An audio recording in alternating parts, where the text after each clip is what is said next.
Welcome to Sylvan Solace Preserve. Donated to the Chippewa Watershed Conservancy in 1996 to Dr. Don and Nancy Nagler. This park consists of 78 acres across Deerfield Township, Isabella County. The preserve contains multiple types of trees such as beech, maple, oaks, and aspen, with some scattered white pine and hemlock. Inside the park, there's signage about cleaning up after your animals and to not use certain areas as stairs to get by the river. There's also a pollinator garden towards the entrance of the park. Beside the pollinator garden, there's a granite marker at the Memorial Grove which stands to honor special people who have been memorialized by family and friends. There are benches provided at different scenic overlooks to provide rest and a view of the river.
This is our visitor use management plan for Sylvan Solace, and through exploring the park and walking through all of it, there were 3 main desired future conditions that we noticed. The first one, we noticed that the parking lot was quite small, and there seems to be a need for a larger parking lot.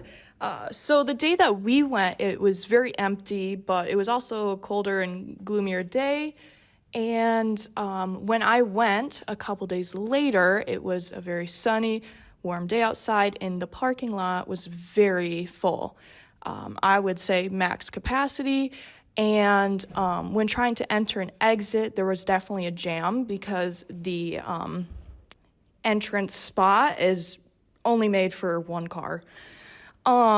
And as you can see in the photo with where the white car is parked at, usually that's where the line starts and then everyone parks there. And so after that, there's usually not much more space for cars to park there with having to back up and get out of there.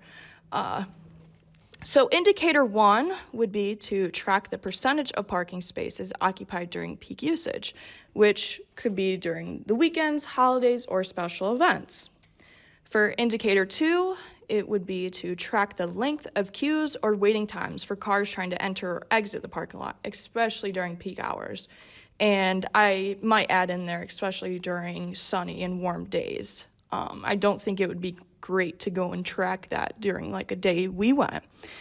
And so the problems that we noticed would be parking lot is overcrowded. It creates an issue for entering and exiting, and people might create makeshift parking spots, which can cause a lot more problems. So our threshold would be 3 times a week for 1 month, the month of July. Someone will track how full the parking lot is.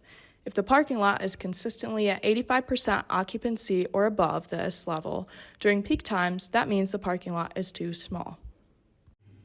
Our second desired future condition that we noticed this about halfway through walking throughout the park, and we noticed a bunch of signs that said stop, and arrows pointing to a better trail or the actual trail.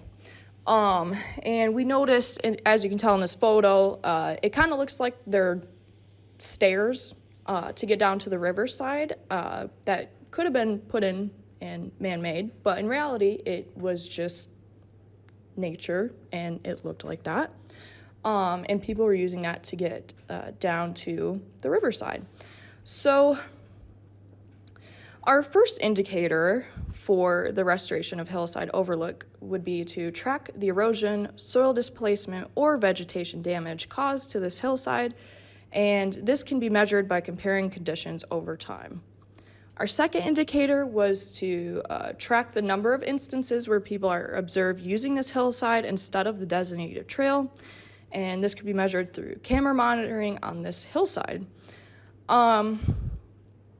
And again, this extra trail is not good because it can cause erosion. There is a lack of leave no trace education and unstable soil for vegetation. So our threshold we came up with is erosion will be tracked once a week for 1 year. If erosion extends more than 1.5 feet into the surrounding area, or if a significant portion, example 25%, of the nearby vegetation is being damaged, restorative actions like trail rehabilitation should take place. Our last desired future condition is the restriction of tree carvings.